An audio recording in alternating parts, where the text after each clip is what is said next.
সমস্ত প্রশংসা আল্লাহ রাব্বুল আলামিনের জন্য। দরুদ ও সালাম বর্ষিত হোক আমাদের প্রিয় নবী মুহাম্মদুর রাসূলুল্লাহ সাল্লাল্লাহু আলাইহি ওয়াসাল্লামের উপর।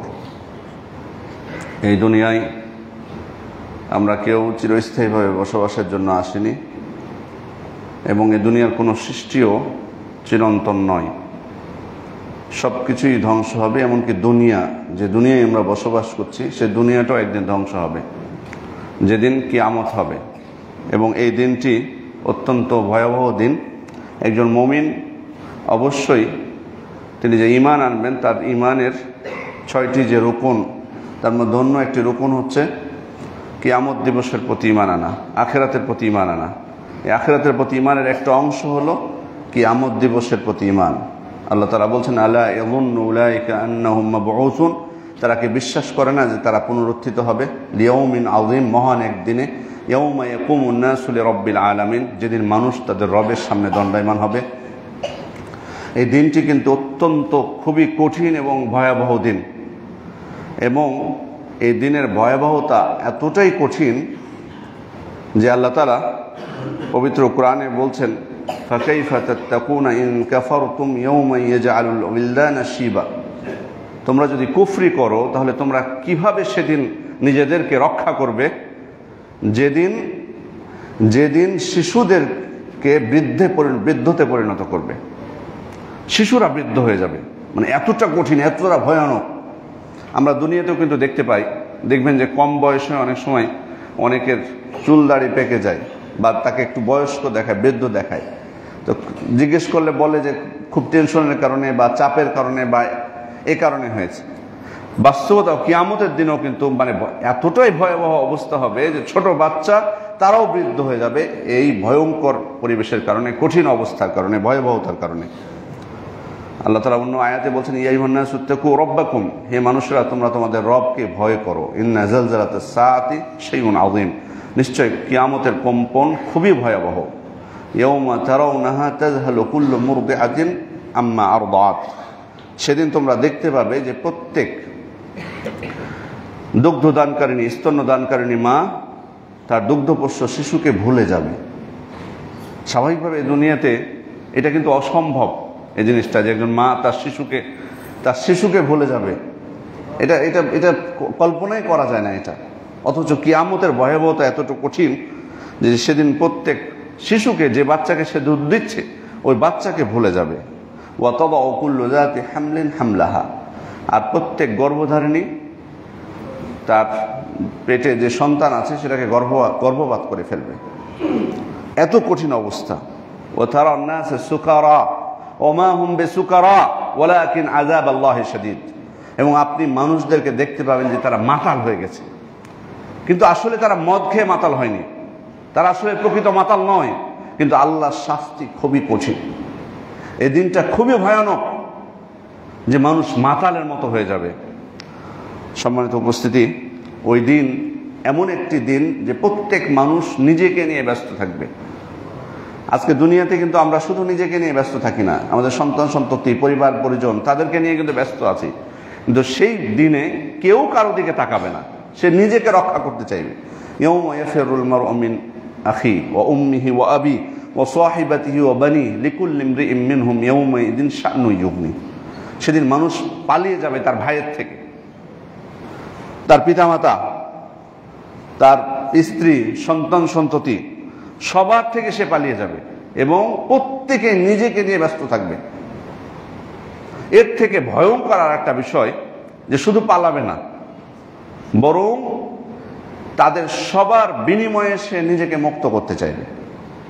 ইয়াওয়াদ্দুল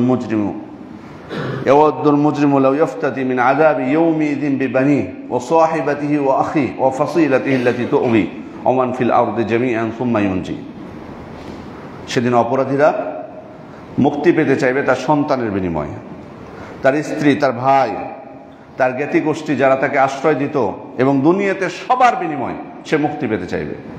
আল্লাহ তাআলাকে বলবে যে আল্লাহ, ওই যে আমার বাচ্চা, এটা তাকে তুমি জাহান্নামে দাও, কিন্তু আমাকে তুমি বাঁচাও। এই যে আমার ভাই, আমার স্ত্রী, আমার পিতামাতা, তাদেরকে তুমি শাস্তি দাও যত ইচ্ছা, কোনো অসুবিধা নেই, কিন্তু আমাকে তুমি রক্ষা করো। আজকে দুনিয়াতে আমরা অনেক সময় বলি না যে আমার কি হবে, কোনো সমস্যা হোক, আমি মরে যাই কিন্তু আমার বাচ্চারা যাতে ঠিক থাকে, এটা কিন্তু বলি আমরা, এটা কিন্তু আমাদের মনোভাব। কিন্তু কিয়ামতের দিন এই মনোভাব পরিবর্তন হয়ে যাবে। তাহলে দিনটা কত কঠিন, যে মানুষ পালাবে তাদের আপনজন থেকে, এবং বরং শুধু তাই নয়, আপনজনের বিনিময়ে সে মুক্তি পেতে চাইবে, তাদেরকে মুক্তিপণ করবে, বলবে আল্লাহ এদেরকে শাস্তি দাও তুমি, কিন্তু আমাকে বাঁচাও, নিজেকে বাঁচতে চাইবে।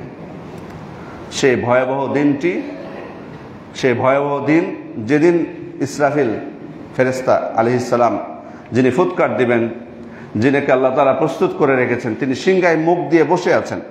আল্লাহ রাসূল সাল্লাল্লাহু আলাইহি ওয়াসাল্লাম বলছেন, কাইফা আন আবু ওয়া সাহিবুল করন ক্বাদ ইলতাকামা ওয়াস্তামা আলিদনা মাতা ইউমারু বিন নাফকি ফায়ানফুক। আমি কিভাবে সুখে শান্তিতে থাকবো, আমি কিভাবে আরামায়েশ করব, আমি কিভাবে এত হাসবো, আমি কিভাবে এত চিন্তামুক্ত থাকবো, বিলাসিতায় আরামায়েশে থাকতে পারি আমি কিভাবে? আল্লাহ রাসূল সাল্লাল্লাহু আলাইহি ওয়াসাল্লাম বলছেন যে আমি কিভাবে থাকতে পারি। অথচ সিংহাওয়ালা সিংহা মুখে দিয়ে ধরে বসে আছে, আর কানকে রেডি করে রেখেছে যে কখন তাকে আদেশ করা হবে ফুৎকার দেওয়ার জন্য, তিনি ফুৎকার দেবেন। আল্লাহ রাসূল বলছেন এই অবস্থা হয়ে আছে, সিংহাওয়ালা সিংহায় মুখ দিয়ে বসে আছে আর কানকে খাড়া করে আছে, এভাবে কখন তাকে আদেশ করা হবে। তা আমি কিভাবে সুখে শান্তিতে, এত আরাম বিলাস হাসি খুশিতে কিভাবে আমি থাকতে পারি? আল্লাহ রাসূল সাল্লাল্লাহু আলাইহি ওয়াসাল্লাম যখন এই কথা বললেন, কান্না যালিকা সাকুলা আলা আসহাবি রাসূলিল্লাহি সাল্লাল্লাহু আলাইহি ওয়াসাল্লাম, আল্লাহ রাসূলের সাহাবীদের জন্য এটা ভারী হয়ে গেল, তারা খুব ভয় পেয়ে গেলেন।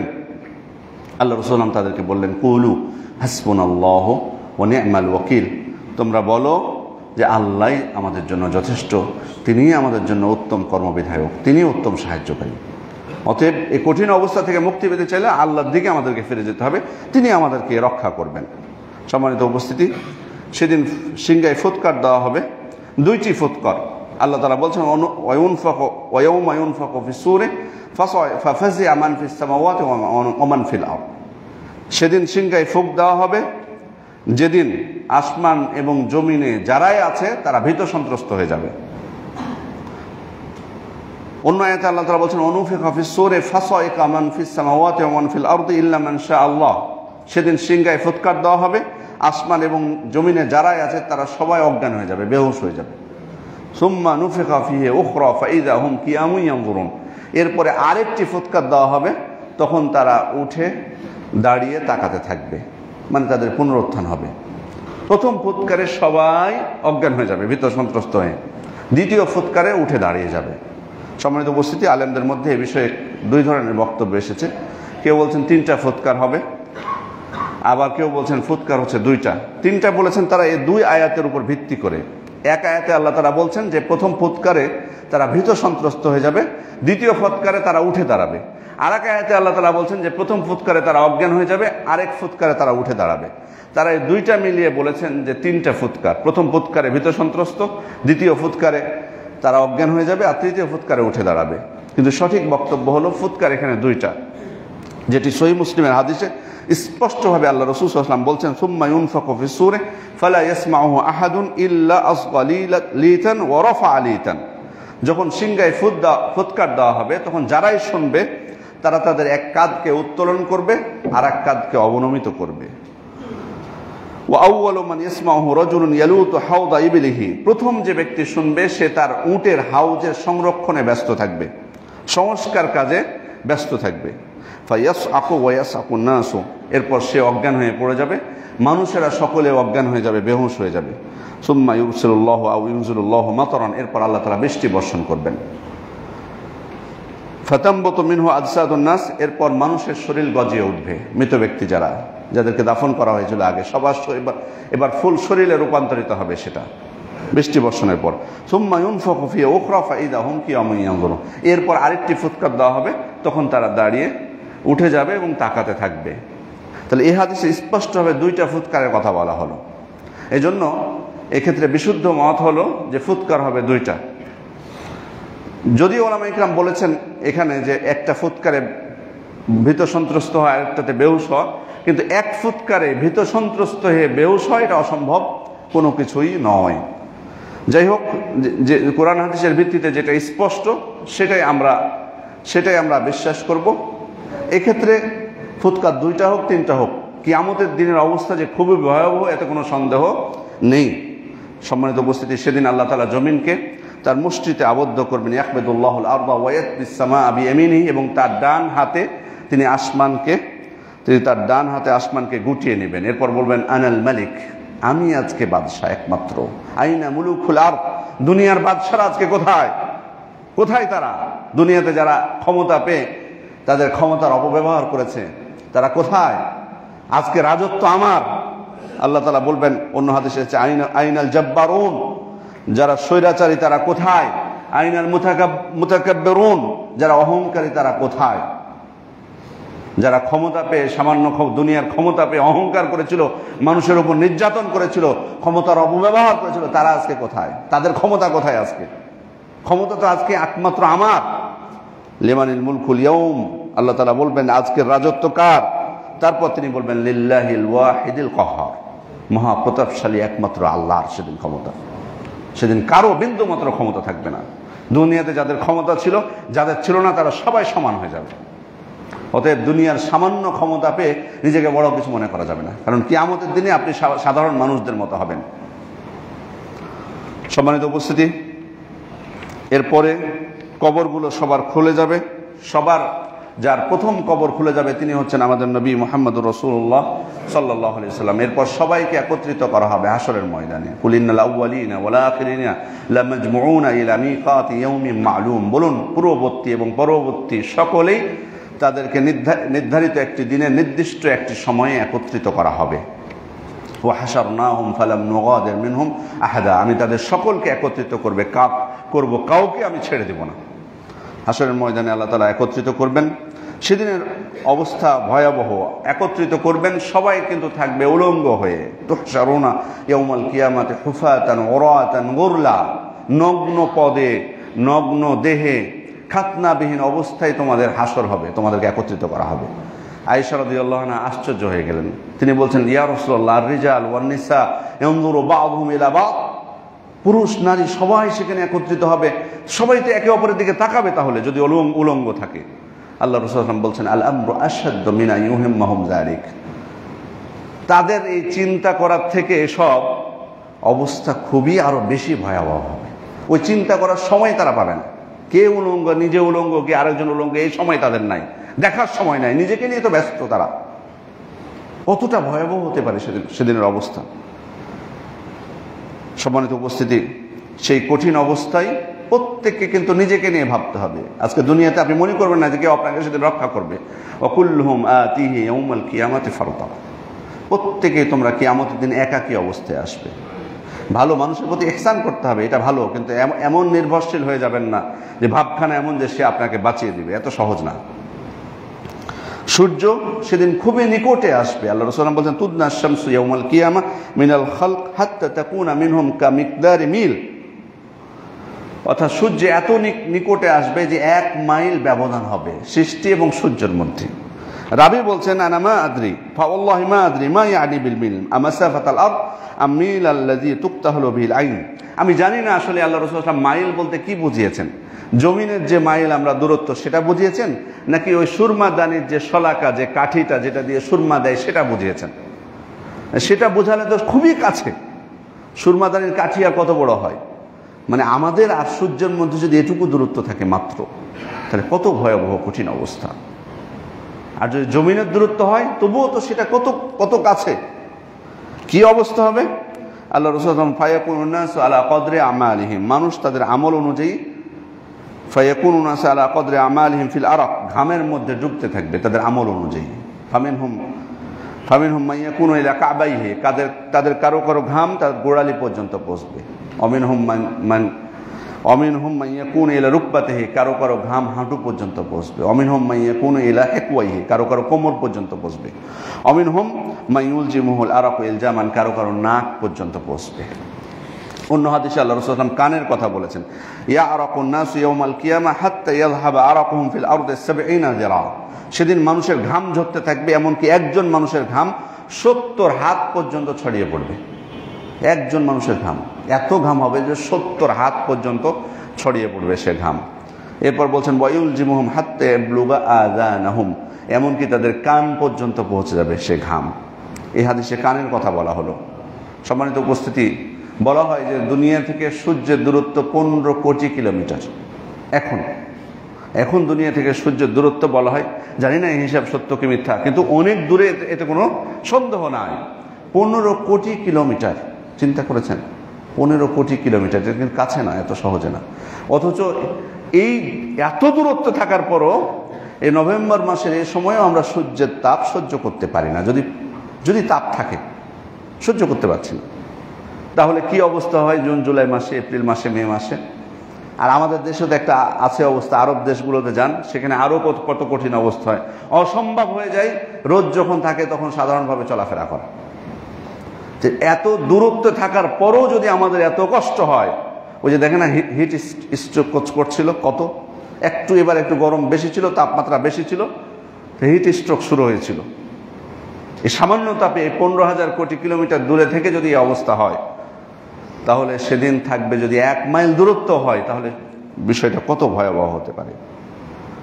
সেই দিনে 7 প্রকার ব্যক্তিকে আল্লাহ তাআলা তার বিশেষ ছায়ায় বা আরশের ছায়ায় আশ্রয় দিবেন। তার মধ্যে একজন হচ্ছেন ইমামুন আদিল, ন্যায়পরায়ণ শাসক। ওয়ারাজুলুন কলবুহু মুআল্লাক ফিল মাসাজিদ, দ্বিতীয় প্রকার ব্যক্তি হচ্ছে যার অন্তরটা সবসময় মসজিদের সাথে সম্পৃক্ত থাকে। ওয়ারাজুলানি তাহাব্বা ফিল্লাহ, দুইজন ব্যক্তি যারা পরস্পরকে আল্লাহর জন্য ভালোবাসে। ইজতামা আলাইহি ওয়া তাফাররাকা আলাইহি, তারা আল্লাহর সন্তুষ্টির উদ্দেশ্যে তারা মিলিত হয় এবং তারা এই অবস্থায় মৃত্যুবরণ করে, পরস্পরকে আল্লাহর জন্য ভালোবাসা অবস্থায়। তারপর বলছে ওয়ারাজুলুন দাআতহু ইমরাআতুন যাতু মানসিব ওয়া জামাল, ওই ব্যক্তি যাকে উচ্চ বংশীয় সুন্দরী নারী, অভিজাত বংশের উচ্চ বংশীয় সুন্দরী নারী অশ্লীল কাজের জন্য আহ্বান করে, কিন্তু সে বলে ইন্নী আখাফুল্লাহ, আমি একমাত্র আল্লাহকে ভয় করি। ওয়া শাবুন নাশা ফি ইবাদাতিল্লাহ, ওই যুবক যে তার যৌবনকাল ইবাদতের মধ্যে কাটিয়েছে। ওয়ারাজুলুন যাকারাল্লাহ খালিয়ান ফাফাদাত আইনাহু, ওই ব্যক্তি যে নীরবে আল্লাহ তাআলাকে স্মরণ করে, অতএব তার 2 চোখ দিয়ে অশ্রু বের হয়। ওয়ারাজুলুন তাসাদ্দাকা বিসাদাকাতিন ফাআখফাহা হাত্তা লা তা'লামা শিমালুহু মা তুনফিকু ইয়ামিনুহু, এবং ওই ব্যক্তি যে গোপনে দান করে, এমনভাবে দান করে যে তার ডান হাত যদি দান করে তাহলে বাম হাত জানতে পারে না। এই 7 প্রকার ব্যক্তিকে আল্লাহ তাআলা তার বিশেষ ছায়ায় বা তার আরশের ছায়ায় কিয়ামতের দিন আশ্রয় দান করবেন। এবং এখানে প্রত্যেকটা হাদিসের যদি 7 প্রকার ব্যক্তি যদি আমরা একটু খেয়াল করি, দেখবেন তারা সবাই একনিষ্ঠ ছিলেন, ইখলাস ছিল তাদের মধ্যে। এই জন্যই কিন্তু এই মুক্তি পাবেন। প্রত্যেকটা আমল একনিষ্ঠতার সাথে জড়িত। একজন ব্যক্তি যদি শাসক হয়, ন্যায় বিচার করা সম্ভব না যদি তার ইখলাস না থাকে।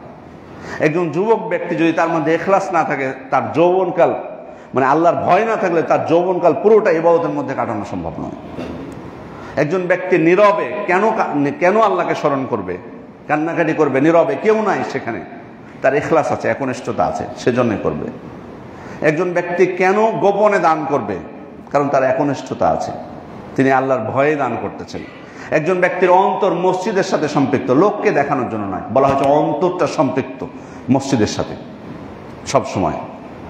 ওই ব্যক্তি যাকে একজন নারী, সুন্দরী নারী, শুধু নারী না, এখানে বলা হচ্ছে সুন্দরী নারী এবং উচ্চ বংশীয়, মানে সাধারণ কোনো নারী না, তাকে ডাক দিচ্ছে, তখন সে বলছে কি আমি আল্লাহকে ভয় করি। তার মধ্যে যদি আল্লাহ ভীতি না থাকে, একনিষ্ঠতা না থাকে, সে পাপ কাজে সাড়া দিবে না। এই অশ্লীল কাজে তো সাধারণ নারীরা ডাকলেও সাড়া দিতে পারে, যদি আহ্বান করে নারীরা, সেখানে সুন্দরী উচ্চ বংশীয় নারী আহ্বান করার পরেও সাড়া দিচ্ছে না। তাহলে প্রত্যেকটা বিষয় আমরা যদি খেয়াল করি, আমরা দেখতে পাবো এই যে দুইজন ব্যক্তি পরস্পরকে ভালোবাসে, কার জন্য? আল্লাহর জন্য। তার মানে আল্লাহর সন্তুষ্টি প্রত্যেকটা কাজে এখানে জড়িত। সম্মানিত উপস্থিতি, আল্লাহর কাছে আমরা দোয়া করব যেন আমরা এই 7 প্রকার ব্যক্তির অন্তর্ভুক্ত হতে পারি। আমিন। সেই কঠিন দিনে মানুষ কিন্তু এই ভয়াবহ অবস্থার মধ্যে ঘাবড়ে যাবে, তখন তারা চিন্তা করবে আমাদের এই কঠিন অবস্থা থেকে কে মুক্তি দিতে পারেন, কে আল্লাহর কাছে সুপারিশ করবে, কিছু একটা ফায়সালা হোক। এই অবস্থায় চলতে পারে না, সূর্য এত নিকটে, এত কঠিন অবস্থায় দাঁড়ানোর জায়গা নেই, 2 পা যেখানে রাখার জায়গা শুধু সেটুকু জায়গা, এত এই কঠিন অবস্থা সংকীর্ণতার মধ্যে কেউ তো সুপারিশ করা লাগবে আল্লাহ তাআলার কাছে, যিনি সুপারিশ করবেন। আবু হুরায়রা রাদিয়াল্লাহু আনহু বলছেন, উতিয়া রাসূলুল্লাহ সাল্লাল্লাহু আলাইহি ওয়াসাল্লাম ইয়াওমান বিলাহমিন ফারুফিআ ইলাইহি যিরা, আল্লাহ রাসূল সাল্লাল্লাহু আলাইহি ওয়াসাল্লামের কাছে একদিন গোশত নিয়ে আসা হলো, তো তাকে রানের গোশতটা দেওয়া হলো। ওয়াকানা তুজিবুহু, আর রানের গোশতটা তিনি পছন্দ করতেন। ফানাহসা মিনহা নাহসাতান, এরপর তিনি এক কামড় খেলেন ওই গোশত থেকে। তারপর তিনি লম্বা হাদিস, এখানে তিনি অনেক কথা বলেছেন। তা প্রথমেই বলে নিই যে এই হাদিসটা ছিল খাওয়া অবস্থায়, মানে আল্লাহ রাসূল সাল্লাল্লাহু আলাইহি ওয়াসাল্লাম খেয়েছেন, এক কামড় নিয়েছেন, তারপর কথা বলতে শুরু করেছেন। আমাদের সমাজে অনেকেই আছে যে খাওয়ার সময় সালাম দেওয়া যায় না, আপনি সালাম দিবেন তো উত্তর দেয় না, বলে খাওয়ার সময় সালাম দিলে উত্তর দেওয়া যাবে না, এবার ও নিজেও সালাম দেয় না। তো আল্লাহ রাসূল সাল্লাল্লাহু আলাইহি ওয়াসাল্লাম লম্বা হাদিস, শাফাআতের যে হাদিসটি, এটা দীর্ঘ হাদিস, খাওয়া অবস্থায় বলেছিলেন, বর্ণনা করেছিলেন। আবার গল্প গুজব কিন্তু ঠিকই করে, দুনিয়ার যত গল্প আছে খাওয়ার সময় করতে অসুবিধা নেই, কিন্তু আপনি যদি সালাম দেন তাহলে ওটা বাধা হয়ে যায়। এই কথার কোনো ভিত্তি নেই।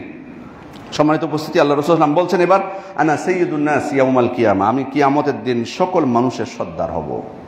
হাল তাদরুনা বিমা যাক, তোমরা কি জানো এটা কিভাবে আমি হব? মানে শুধু এই উম্মতের সর্দার আমি নয়, সমস্ত মানুষের আমি সর্দার হব, আদম থেকে শুরু করে শেষ পর্যন্ত। তোমরা কি জানো কিভাবে এটা সম্ভব? যালিকা ইয়াজমাউল্লাহু ইয়াউমাল কিয়ামা আল আউয়ালিনা ওয়াল আখিরিনা ফি সাঈদিন ওয়াহিদ, আল্লাহ তাআলা কিয়ামতের দিন পূর্ববর্তী পরবর্তী সমস্ত মানুষকে এক ময়দানে একত্রিত করবেন। এমনভাবে এক ময়দানে একত্রিত করবেন, ফায়ুসমিউহুমুদ দাঈ ওয়া ইয়ানফুযুহুমুল বাসর, যে একজন সবাইকে আহ্বান করতে পারবে, একজনের আহ্বান সবাই শুনতে পাবে, এবং একজনের দৃষ্টি সকলকে দেখতে পাবে। এত মানুষকে এক ময়দানে তিনি এমনভাবে একত্রিত করবেন। ওয়াতান্নু শামস, সূর্য নিকটবর্তী হবে। ফায়াবলুগুন নাস মিনাল গাম্মি ওয়াল কারাবি মা লা ইউতিকুন, মানুষ এতই পেরেশানি এবং কষ্টের মধ্যে থাকবে যেটা তাদের জন্য সহ্য করাটা অত্যন্ত কঠিন হয়ে যাবে ওই অবস্থায়। ফায়াকুলু বা'দুন নাস লিবা'দিন, মানুষ একে অপরে বলা বলি করবে, আলা তারাউনা মা আনতুম ফিহি, আলা তারাউনা মা ক্বাদ বালাগাকুম, আলা তানজুরুনা মান ইয়াশফাউ লাকুম ইলা রাব্বিকুম। সেদিন মানুষ বলতে থাকবে যে তোমরা কি অবস্থায় আছো, তোমরা কি অবস্থায় পৌঁছেছো, তোমরা দেখতে পাচ্ছ না? তোমরা কি খুঁজবে না কে তোমাদের জন্য রবের কাছে সুপারিশ করবে? এই অবস্থা থেকে তিনি যেন আমাদেরকে মুক্তি দেন। কোনো একটা ফয়সালা হোক, হয় জান্নাত বা জাহান্নাম, যেটাই হোক না কেন, কিন্তু এই অবস্থার মধ্যে আমরা থাকতে চাই না। ফায়াকুলু বা'দুন নাস লিবা'দিন ইয়াতু আদম, তাদের কেউ কেউ বলবে যে আদমের কাছে আসো। তখন তারা আদমের কাছে যে বলবেন, ইয়া আদম আনতা আবুল বাশর, হে আদম আপনি হচ্ছেন সমস্ত মানব জাতির পিতা। খলাকাকাল্লাহু বিয়াদিহি, আল্লাহ আপনাকে নিজ হাতে সৃষ্টি করেছেন। ওয়া নাফাকা ফীকা মির রূহি, এবং আপনার মধ্যে রূহ ফুঁকে দিয়েছেন। ওয়া আমারাল মালাইকাতা ফাসাজাদু লাক, তিনি ফেরেশতাদেরকে নির্দেশ দিয়েছেন আপনাকে সিজদা করার জন্য। অতএব তারা সিজদাও করেছে আপনাকে। ইশফা লানা ইলা রাব্বিকা, অতএব রবের কাছে আপনার একটা মর্যাদা আছে অবশ্যই, অতএব আপনি আপনার রবের কাছে আমাদের জন্য শাফাআত করুন। আলা তারা ইলা মা নাহনু ফিহি, আলা তারা ইলা মা ক্বাদ বালাগানা, আপনি কি দেখতে পাচ্ছেন না আমরা কি কষ্টের মধ্যে পড়ে আছি, আমরা কি অবস্থায় পৌঁছেছি, আপনি কি দেখছেন না? ফায়াকুলু আদম, এরপর আদম আলাইহিস সালাম বলবেন, ইন্না রাব্বি গাদিবা আল-ইয়াওমা গাদাবান লাম ইয়াগদাব ক্বাবলাহু মিসলাহু, আমার রব আজকে এমন রাগান্বিত হয়েছেন যে ইতিপূর্বে তিনি কখনোই এত রাগান্বিত হননি। ওয়ালা ইয়াগদাবা বা'দাহু মিসলাহু, এর পরেও এত রাগান্বিত কোনোদিন হবেন না। এত রাগান্বিত তিনি আজকে যে এর আগেও কখনো এত রাগান্বিত হননি, এর পরেও রাগান্বিত হবেন না। ওয়া ইন্নাহু নাহানি আনিশ শাজারাতি ফাআসাইতুহু, তিনি একটা গাছের ফল আমাকে খেতে নিষেধ করেছিলেন, কিন্তু আমি ভুলে সে গাছের ফল খেয়ে ফেলেছিলাম। নফসি নফসি, আমি আজকে নিজেকে নিয়ে ব্যস্ত। ফাযহাবু ইলা গায়রি ইযহাবু ইলা নূহ, আমি আজকে নিজেকে নিয়ে ব্যস্ত, আমি ছাড়া অন্য কারো কাছে তোমরা যাও, তোমরা নূহের কাছে যাও। মানুষেরা নূহ আলাইহিস সালামের কাছে যাবে, তিনিও একই কথা বলে অপারগতা প্রকাশ করবেন। এরপরে তিনি যেতে বলবেন ইব্রাহিম আলাইহিস সালামের কাছে, ইব্রাহিম আলাইহিস সালামও একই কথা বলবেন। তারপর যেতে বলবেন মুসা আলাইহিস সালামের কাছে, মুসা আলাইহিস সালামও যেতে বলবেন ঈসা আলাইহিস সালামের কাছে। আমি সংক্ষিপ্ত করছি, হাদিসে একই বর্ণনা সবার। কেউ কেউ নিজের কিছুটা দুনিয়ার কিছুটা মানে মানবিক যে ত্রুটি সেটার কথা উল্লেখ করবেন। সর্বশেষ ঈসা আলাইহিস সালাম তিনি যেতে বলবেন আমাদের নবী মুহাম্মদুর রাসূলুল্লাহ সাল্লাল্লাহু আলাইহি ওয়াসাল্লামের কাছে, বলবেন ইযহাবু ইলা গায়রি ইযহাবু ইলা মুহাম্মাদিন সাল্লাল্লাহু আলাইহি ওয়াসাল্লাম ফায়াতুনি ফায়াকুলুনা ইয়া মুহাম্মদ। এরপর সকলেই নবী মুহাম্মদুর রাসূলুল্লাহ সাল্লাল্লাহু আলাইহি ওয়াসাল্লামের কাছে যাবেন। তারপর বলবেন ইয়া মুহাম্মদ আনতা রাসূলুল্লাহ ওয়া খাতামুল আম্বিয়া, হে মুহাম্মদ আপনি হচ্ছেন আল্লাহর রাসূল এবং তার শেষ নবী। ওয়া গাফারাল্লাহু লাকা মা তাকাদ্দামা মিন যামবিকা ওয়া মা তাআখার, আল্লাহ রাসূল আপনার আল্লাহ তাআলা আপনার পূর্বের এবং পরের সমস্ত পাপ তিনি ক্ষমা করে দিয়েছেন। তারপর বলেন ইশফা লানা ইলা রাব্বিকা, আপনি আমাদের জন্য আপনার রবের কাছে সুপারিশ করুন। আপনি কি দেখতে পাচ্ছেন না আমরা কি অবস্থায় পৌঁছেছি, আমরা কোন অবস্থায় পৌঁছেছি, কি কষ্টের মধ্যে আছি?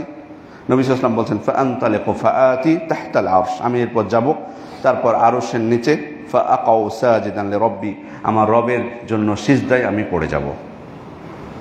সুম্মা ইফতাহুল্লাহু আলাইয়া ওয়া ইউলহিমুনি মিন মাহামিদিহি ওয়া হুসনি সানা আলাইহি শাইয়ান লাম ইফতাহু লি আহাদিন ক্বাবলি। এরপর তার প্রশংসা ও গুণগানের জন্য আমার হৃদয়কে আল্লাহ তাআলা এমনভাবে উন্মুক্ত করে দিবেন ইতিপূর্বে কারো জন্য উন্মুক্ত করেননি।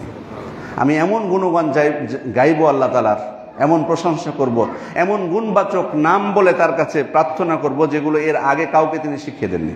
সেদিন তিনি আমাকে বিশেষভাবে শিখিয়ে দেবেন সেগুলো। তারপর তখন আল্লাহ তাআলা আমাকে বলবেন, ইয়া মুহাম্মদ ইরফা রাস, মুহাম্মদ আপনি মাথা উঠান, সাল তুতা ইসফা তুশাফা, আপনি চান কি আপনার আবদার আপনি আবদার করুন, প্রার্থনা করুন, আপনাকে দেওয়া হবে। আপনি সুপারিশ করুন, আপনার সুপারিশ গ্রহণ করা হবে। আল্লাহ রাসূল সাল্লাল্লাহু আলাইহি ওয়াসাল্লাম মাথা উঠাবেন, বলবেন রব্বি উম্মতি উম্মতি, হে আমার রব, আমার উম্মত, আমার উম্মত, আমার উম্মত, অর্থাৎ আমার উম্মতকে আপনি মুক্তি দিন। দেখুন তিনি বলবেন না কিন্তু মাথা উঠিয়ে যে আয়েশা, ফাতেমা, খাদিজা, জাইনাব পরিবারের কথা না, সমস্ত উম্মত, সমস্ত উম্মতের উপর দরদি দয়ালু নবী ছিলেন মুহাম্মদুর রাসূলুল্লাহ সাল্লাল্লাহু আলাইহি ওয়াসাল্লাম।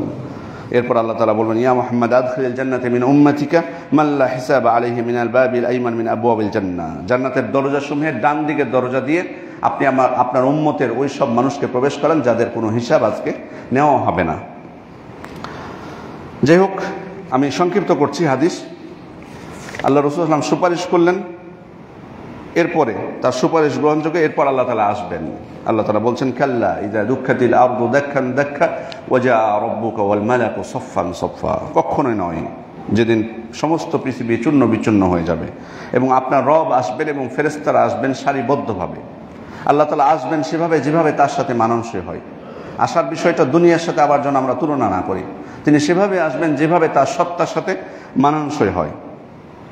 এরপর তিনি আমাদের হিসাব নেবেন, সুম্মা ইলাইনা ইয়াবাহুম ইন্না ইলাইনা ইয়াবাহুম সুম্মা ইন্না আলাইনা হিসাবাহুম, আমার কাছেই তো তাদের প্রত্যাবর্তন এবং তাদের হিসাব নেওয়ার দায়িত্ব আমারই উপর।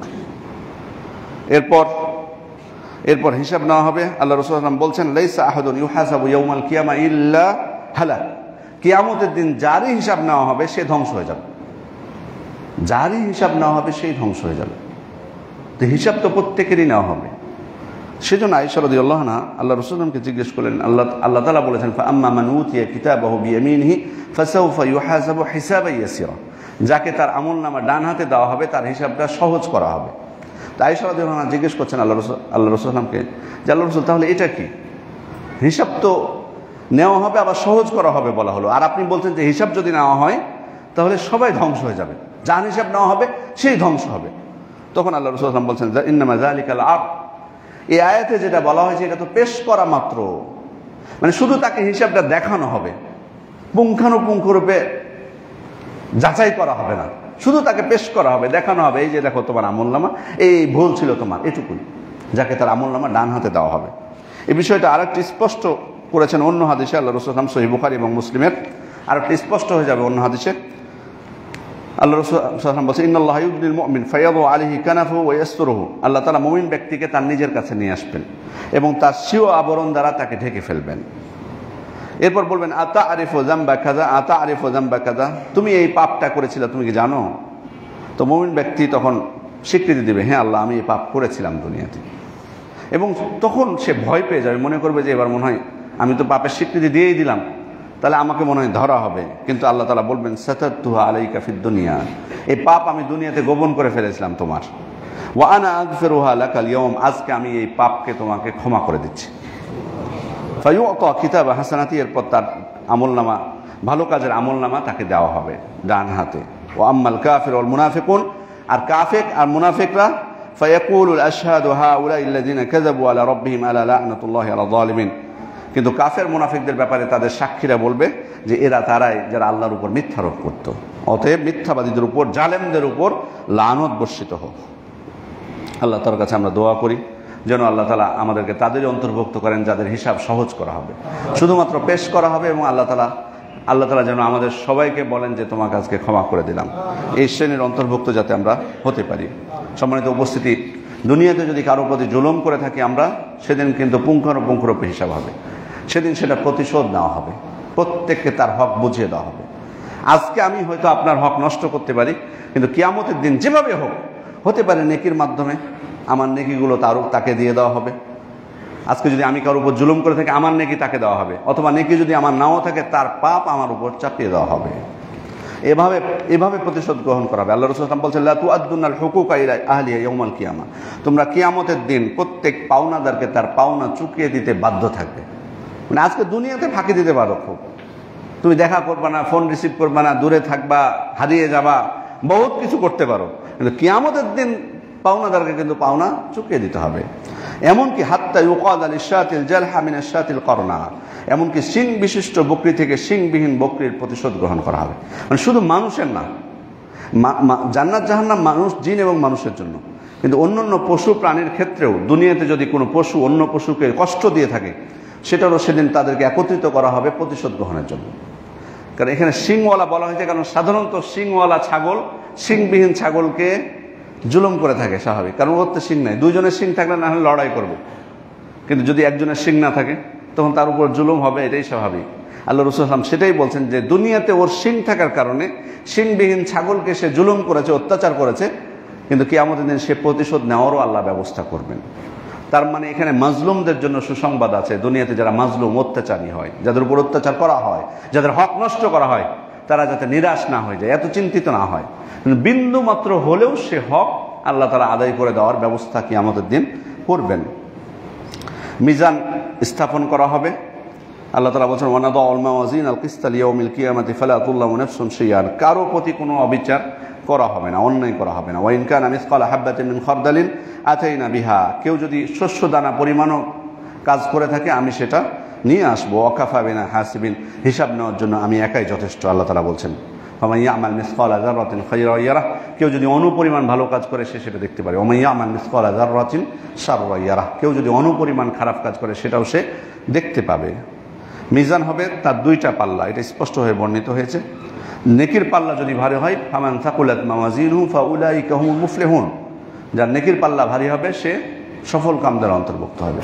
ওমান খাফফাত মাওয়াজিনুহু ফাউলাইকা আল্লাযিনা খাসিরু আনফুসাহুম, আর যার নেকির পাল্লা হালকা হবে সে নিজেদেরকে কি করবে, তারা ওই শ্রেণীর অন্তর্ভুক্ত তারা যারা নিজেদেরকে ক্ষতিগ্রস্ত করেছিল। দুনিয়াতে আমার আয়াতকে প্রত্যাখ্যান করার মাধ্যমে তারা নিজেদেরকে ক্ষতিগ্রস্ত করেছিল, তাদেরই আসলে আমলনামার ভালো আমলের পাল্লা হালকা হবে। সম্মানিত উপস্থিতি, সেই কঠিন দিনে আমরা কিন্তু পানির চাহিদা অনুভব করব, তৃষ্ণার্ত হব, পিপাসিত হব। সেদিন পানিরও ব্যবস্থা থাকবে, প্রত্যেক নবীর হাউজ থাকবে, আমাদের নবীর থাকবে হাউজে কাউসার। আল্লাহ রাসূল সাল্লাল্লাহু আলাইহি ওয়াসাল্লাম বলছেন, আনা ফারাতুকুম আলাল হাউদ, আমি হাউজে তোমাদের আগে পৌঁছে যাব, মানে আমি রেডি থাকবো তোমাদেরকে পানি পান করানোর জন্য, তোমাদের সবার আগে আমি হাউজের কাছে পৌঁছে যাব। তারপর বলছেন, মান ওয়ারাদা শারিবা, যে আমার কাছে আসবে সে পান করবে। ওমান শারিবা লাম ইয়াযমা আবাদান, আর যে পান করবে সে আর কখনোই তৃষ্ণার্ত হবে না। ওই পানি পান করলে আর কখনোই তৃষ্ণার্ত হবে না। সাহাবায়ে কেরাম একটু আশ্চর্য হয়েছিলেন, আল্লাহ রাসূল আপনার উম্মতকে আপনি চিনবেন কি করে সেদিন?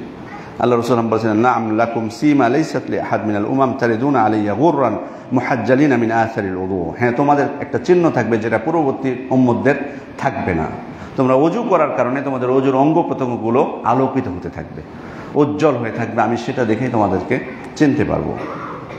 সম্মানিত উপস্থিতি, সেদিন উম্মতের সবাই পানি খেতে যাবে, কিন্তু আল্লাহ রাসূল বলছেন, লা ইয়ারিদু আলাইয়া আকওয়ামুন আ'রিফুহুম ওয়া ইয়া'রিফুনি, আমার কাছে একটা সম্প্রদায় আসবে যাদেরকে আমি চিনবো, তারাও আমাকে চিনবে। সুম্মা ইউহালু বাইনি ওয়া বাইনাহুম, কিন্তু আমার এবং তাদের মধ্যে বাধা সৃষ্টি করে দেওয়া হবে। আমি তাদেরকে পানি পান করাতে চাইবো, কিন্তু বাধা সৃষ্টি করে দেবে ফেরেশতারা। তখন আমি বলবো, ইন্নাহুম মিন্নি, কেন বাধা দিচ্ছ, তারা তো আমার উম্মতের অন্তর্ভুক্ত, তাদেরকে আমি পানি খাওয়াবো। তখন ফেরেশতারা বলবেন, ইন্নাকা লা তাদরি মা বাদদালু বা'দাক, আপনি জানেন না আপনার পরে তারা কিভাবে পরিবর্তন করেছে, তাদের দিনকে পরিবর্তন করেছে। তখন আমি তাদেরকে বলবো, সুহকান সুহকান লিমান বাদদালা দীনি, তোমরা দূর হও, দূর হও যারা তোমরা আমার দিনকে পরিবর্তন করেছিলে। মানে মুসলিমদের একটা দল যারা দিনকে পরিবর্তন করেছে, বিশেষ করে বিদআত করার মাধ্যমে। কারণ এই উম্মতের পূর্ববর্তী উম্মতগুলো তারা দিনকে বিকৃতি করেছিল, এটা জানি। এই উম্মত আমরা কোরআন বিকৃত করতে পারবো না, সুন্নাহকে বিকৃত করতে পারবো না, কারণ আল্লাহ তাআলা হেফাজতের দায়িত্ব নিয়েছেন। কিন্তু বিকৃত করবে কিভাবে? বেদাতের মাধ্যমে। বেদাতটা এতটাই নিকৃষ্ট জিনিস যে এর মাধ্যমে দিনকে বিকৃত করা হয়, পরিবর্তন করা হয়। কারণ হচ্ছে বেদাত যখন প্রবেশ করে তখন কিন্তু সুন্নাত কিন্তু দূর হয়ে যায়। বেদাত যখন আসবে তখন সুন্নাত আর থাকে না সেখানে। শুধু একটা সুন্নাত না, একটা বেদাত ঢোকার কারণে বহু সুন্নাত সমাজ থেকে দূর হয়। একটা বেদাত যথেষ্ট। আপনি যেমন উদাহরণস্বরূপ আপনাদেরকে বলছি, ফরজ সালাতের পর সম্মিলিত মোনাজাত যেটা চালু আছে আমাদের অধিকাংশ মসজিদে। খেয়াল করুন, অধিকাংশ মসজিদগুলোতে ইমাম সালাম ফিরালেন, সালাম ফিরানোর পর হাত উঠালেন, সবাই তার সাথে হাত উঠালো, হাত নামালেন, এবার সবাই দাঁড়িয়ে গেলেন। এই বেদাতটা প্রবেশ করার কারণে আল্লাহ রাসূল সাল্লাল্লাহু আলাইহি ওয়াসাল্লাম সালাতের পরের যে জিকিরগুলো, একটা জিকির না, একাধিক জিকির আছে, একটাও নাই। আপনাদের মসজিদে আছে, এরকম হাতে গোনা মসজিদে আছে, কিন্তু অধিকাংশ মসজিদের কথা বলছেন বাংলাদেশে, অধিকাংশ মসজিদে নাই। কেন দূর হয়েছে? এই সুন্নাতগুলো কোথায়? আয়াতুল কুরসি পড়ার সুন্নাত কোথায়? তাসবিহ পাঠ করার সুন্নাত কোথায়? আল্লাহুম্মা আনতাস সালাম ওয়া মিনকাস সালাম, আস্তাগফিরুল্লাহ থেকে লা ইলাহা ইল্লাল্লাহু ওয়াহদাহু লা শারীকা লাহু, তারপর মুআউযিযাত পাঠ করা, কোথায় সে সুন্নাতগুলো পড়ে না কেন মানুষ? একমাত্র কারণে বেদাতটা প্রবেশ করেছে। আর এটাই দিনের বিকৃতি। কিছু প্রবেশ করবে যেটা ওই দিনের অন্তর্ভুক্ত না, আর কিছু বের হয়ে যাবে যেটা ওই দিনের অন্তর্ভুক্ত। এটার নামই তো বিকৃতি স্পষ্ট। অতএব দুনিয়াতে যারা বেদাত করছি, বেদাতকে লালন করছি, বেদাতের পক্ষে দাঁড়িয়েছি, আর যারা বেদাতের বিরোধিতা করে তাদের বিরুদ্ধচারণ করছি, তারা সতর্ক হয়। দুনিয়ায় তো হয়তো সাময়িক আপনি ক্ষমতা পাচ্ছেন, আপনি নির্যাতন করছেন, সুন্নাত পালন করার কারণে সুন্নাত পালন করছে তাই আপনি নির্যাতন করছেন, তার উপর কিছু ক্ষমতা আছে, আপনাদের জনগোষ্ঠী বেশি তাই করছেন। কিন্তু কিয়ামতের দিন অপমানিত হবেন, লাঞ্ছিত হবেন। শুধু জাহান্নাম নয়, এই যে লাঞ্ছনা দেখুন, সবাইকে পান করতে দেওয়া হবে। বলা হয়নি এখানে যে জাকাত দেয়নি তাকে বাধা দেওয়া হবে, খেয়াল করে দেখুন। তাই বলে সে জান্নাতে যাবে সেটা বলছে না, বাট চিন্তা করে দেখুন, অন্য পাপের কথা বলা হলো না, কিন্তু বলা হচ্ছে তার দিনকে পরিবর্তন করেছে যে। অতএব সাবধান থাকা উচিত। সম্মানিত উপস্থিতি, এরপরে পুলসিরাত, যেটি অবশ্যই যদি আমি জান্নাতে যেতে চাই নিরাপদে আমাকে পার হতে হবে। সে কিয়ামতের দিন সেতু যেটি স্থাপন করা হবে, সেই সেতু জাহান্নামের পৃষ্ঠদেশের উপর দিয়ে প্রলম্বিত। আল্লাহ তাআলা বলছেন ওয়াইম মিনকুম ইল্লা ওয়ারিদুহা, তোমাদের প্রত্যেককেই তার উপর দিয়ে অতিক্রম করতে হবে, প্রত্যেক মানুষকে অতিক্রম করতে হবে। কানা আলা রব্বিকা হাতমান মাকদিয়া, এটা তোমার রবের অনিবার্য সিদ্ধান্ত, প্রত্যেককে এটার উপর দিয়ে যেতে হবে। সম্মানিত উপস্থিতি, সেদিন নবী রাসূল কোন দোয়া করবেন এটার জন্য? তারা বলবেন সাল্লেম সাল্লেম, হি আল্লাহ নিরাপদ করুন, নিরাপদ করুন। তারা দোয়া করবেন। তারা যদি দোয়া করেন তাহলে আমাদের কি অবস্থা হতে পারে? এবং এই পুলসিরাত কোন সাহাবায়ে কেরাম বলছেন আন্নাল জিসরা আদাক্কু মিনাশ শারা, চুলের থেকে শুরু হবে, ওয়া আহাদ মিনাস সাইফ, এবং তরবারির থেকে ধারালো হবে, প্রচণ্ড পিচ্ছিল, তাতে থাকবে নঙ্গ সদৃশ কাঁটা এবং লোহার হুক, কণ্ঠকাঠিন্য সাজান গাছের নেই কাঁটা। মমিনরা নিরাপদে পার হয়ে যাবে। কেউ চোখের পলকে পার হবে, কেউ বিদ্যুতের গতিতে পার হবে, কেউ বা বাতাসের বেগে, কেউ বা পাখির গতিতে, কেউ বা দ্রুতগামী ঘোড়ার গতিতে পার হয়ে যাবে, নিরাপদে পার হয়ে যাবে। আবার কেউ পার হবে কিন্তু ক্ষত বিক্ষত হয়ে, মানে পাপ ছিল তাদের, বিশেষ করে তাদের সেদিন আলো থাকবে, সে আলো মাঝে মধ্যে তাদের জন্য নিভিয়ে যাবে, মাঝে মধ্যে জ্বলতে থাকবে, কিন্তু যারা মুমিন তাদের জন্য জ্বলেই থাকবে সে আলো, তারা নিরাপদে পার হয়ে যাবে। আর কেউ বা পিছন থেকে ধাক্কা খেয়ে পড়ে যাবে জাহান্নামে, তারা হচ্ছে মুনাফিকরা। প্রথমে কাফেররা তো এমনিতেই জাহান্নামে, মুনাফিকদেরকে প্রথমে কিন্তু আলো দেখানো হবে, কারণ এটাই হচ্ছে তাদের প্রতিদান তাদের কাজের। দুনিয়াতে কিন্তু তারা ধোঁকা দিয়েছিল, তারা ঈমান কুফরিকে গোপন করেছিল, তারা কিন্তু আসলে মুসলিম না। মুনাফিকরা আসলে মুসলিম না, ইসলামকে প্রকাশ করেছে বাইরে, আর ভিতরে কুফরিকে লালন করে মানুষকে ধোঁকা দিয়েছে। সেজন্য কিয়ামতের দিন তাদের আমলের ফলস্বরূপ, যা স্বরূপ তাদেরকেও ধোঁকা দেওয়া হবে। প্রথমে তারা আলো দেখতে পাবে, কিন্তু যখনই শুরু হবে তখনই সে আলো নিভিয়ে যাবে। সম্মানিত উপস্থিতি, এই জন্য আল্লাহ রাসূল সাল্লাল্লাহু আলাইহি ওয়াসাল্লাম বলছেন ওয়ায়ুতা কুল্লু ইনসানিন মিনহুম মুমিন আও মুনাফিক নূরান, প্রত্যেক মানুষ মুমিন হোক মুনাফিক হোক তাদেরকে নূর দেওয়া হবে। সুম্মা ইয়ানতাফিউ নূরুল মুনাফিকিন, এরপর মুনাফিকদের নূর নিভিয়ে যাবে। সুম্মা ইয়ানজুল মুমিনুন, এরপর মুমিনরা মুক্তি পেয়ে যাবে। কিয়ামত দিবসে আল্লাহ রাসূলের সাল্লামের শাফাআত থাকবে। শাফাআত এখানে বেশ কয়েক প্রকারের আছে, বিশেষ করে 6 প্রকারের শাফাআত আমরা পাচ্ছি। তার মধ্যে 5 প্রকারের শাফাআত আমাদের নবী সাল্লাল্লাহু আলাইহি ওয়াসাল্লামের সাথে নির্দিষ্ট। শুধুমাত্র এটা তার অধিকার, তিনি শাফাআত করবেন, এটা কেউ শাফাআত করতে পারবে না এই 5টা ক্ষেত্রে। তার মধ্যে একটার কথা অলরেডি আমরা বলেছি, সেটা হচ্ছে যেটা বড় শাফাআত, যেটার কিয়ামতের দিবসে বিচার কার্য শুরু করার জন্য শাফাত, সেটার বিবরণ আমরা দিয়েছি। এটা 1 নাম্বার। 2 নাম্বার শাফাত হচ্ছে জান্নাতীদের জান্নাতে প্রবেশের শাফাত, সুপারিশ করবেন আল্লাহ রাসূল সাল্লাল্লাহু আলাইহি ওয়াসাল্লাম। তৃতীয় হচ্ছে জান্নাতীদের জান্নাতে মর্যাদা বৃদ্ধি করার জন্য শাফাত। 4র্থ নাম্বার হচ্ছে জান্নাতীদের বিনা হিসেবে যারা জান্নাতে প্রবেশ করবেন তাদের জন্য শাফাত। 5ম নাম্বার হচ্ছে চাচা আবু তালেবের জন্য শাফাত। কারণ আবু তালেব আমরা জানি তিনি ঈমানের উপর মারা যাননি, কিন্তু আল্লাহ রাসূল সুপারিশ করবেন তার চাচার জন্য, তার শাস্তি কিছুটা লাঘব করা হবে। এই শাফাত, এই 5 প্রকারের শাফাত আমাদের নবী সাল্লাল্লাহু আলাইহি ওয়াসাল্লামের সাথে নির্দিষ্ট। কেউ এতে অংশীদার হওয়ার সুযোগ নেই। এই 5 প্রকারের শাফাত। 1 প্রকার আছে যেটা জাহান্নামীদেরকে জাহান্নাম থেকে বের করার শাফাত। এখানে অন্যান্য নবী রাসূলরাও অংশীদার হবেন আল্লাহ রাসূলের সাথে, এবং মুমিন ব্যক্তিরা অংশীদার হবেন। মুমিন, প্রকৃত মুমিন, যারা আল্লাহর কাছে মুমিন। মানে দুনিয়াতে আবার আমরা যেন কাউকে মনে না করি যে অমুক শাফাত করবে কিয়ামতের দিন। এখন এটা আমাদের মধ্যে আছে, মনে করে না যে ওই শাফাত করবে, এবং ওরাও প্রতিশ্রুতি দেয়, স্পষ্ট ধোঁকাবাজি। এরকম যদি আপনাদের কারোকে বলে থাকে কেউ যে সে আপনার জন্য সুপারিশ করবে কিয়ামতের দিন, ও 1 নাম্বার ধোঁকাবাজ। ও নিজে বাঁচতে পারবে কিনা তার হিসাব নেই, আপনাকে কিভাবে মুক্তি পাবে। হ্যাঁ সত্য, মুমিনরা শাফাত করবে, এটা বিষয়, কিন্তু কে আল্লাহর কাছে মুমিন। আর শাফাতের ক্ষেত্রে কিন্তু শর্ত আছে, এত সহজ না। শাফাতের ক্ষেত্রে মৌলিক শর্ত আছে যে আল্লাহর অনুমতি থাকতে হবে যে শাফাত করবে। মান যাল্লাযী ইয়াশফাউ ইনদাহু ইল্লা বিইযনি, কে আছে যে আল্লাহর অনুমতি ছাড়া শাফাত করতে পারবে। সুতরাং আপনি যাকে মনে করছেন যে সে আপনার জন্য কিয়ামতের দিন সুপারিশ করবে, তাকে আল্লাহ অনুমতি দিবেন আপনি কিভাবে জানলেন এখান থেকে? আর দ্বিতীয়ত হচ্ছে যার জন্য সুপারিশ করবে তার প্রতিও আল্লাহ সন্তুষ্টি থাকতে হবে। ওয়ালা ইয়াশফাউনা ইল্লা লিমান ইরতাদা, তারা শাফাত করতে পারবে না, শুধুমাত্র তার জন্য পারবে যার প্রতি আল্লাহ সন্তুষ্ট। তাহলে আপনি কিভাবে বুঝলেন যে আপনার জন্য আল্লাহ অনুমতি দিবে তাকে শাফাত করার জন্য? এটাও কিভাবে বুঝেছেন দুনিয়াতে? আপনার জন্য শাফাত করার অনুমতি নাও মিলতে পারে, সেটা কোনোটাই জানি না। অতএব আমাদের উচিত হবে আমরা যাতে ওই শ্রেণীর অন্তর্ভুক্ত হই, চেষ্টা করতে হবে যাদেরকে আল্লাহ অন্যর জন্য শাফাত করার, সুপারিশ করার অনুমতি দিবেন। এই চেষ্টা আমাদেরকে করতে হবে। দুনিয়াতে আপনি আগেই হাত পা ছেড়ে দিলেন যে আমি জাহান্নামে চলে গেছি, দিয়ে আরেকজনের উপর নির্ভরশীল হয়ে যাবেন না, কোনো সুযোগ নেই। বরং আমাকে আপনাকে চেষ্টা করতে হবে যে আমি মুক্তি পাবো, ইনশাআল্লাহ আল্লাহ আমাদেরকে মুক্তি দান করবেন, আমি আমার ভাইদের জন্য যারা জাহান্নামে যাবে তাদের জন্য সুপারিশ করব, এই মনোভাব থাকতে হবে। আপনি আগেই কেন আশা নিয়ে বসে আছেন যে আপনার জন্য সুপারিশ করবে আরেকজন?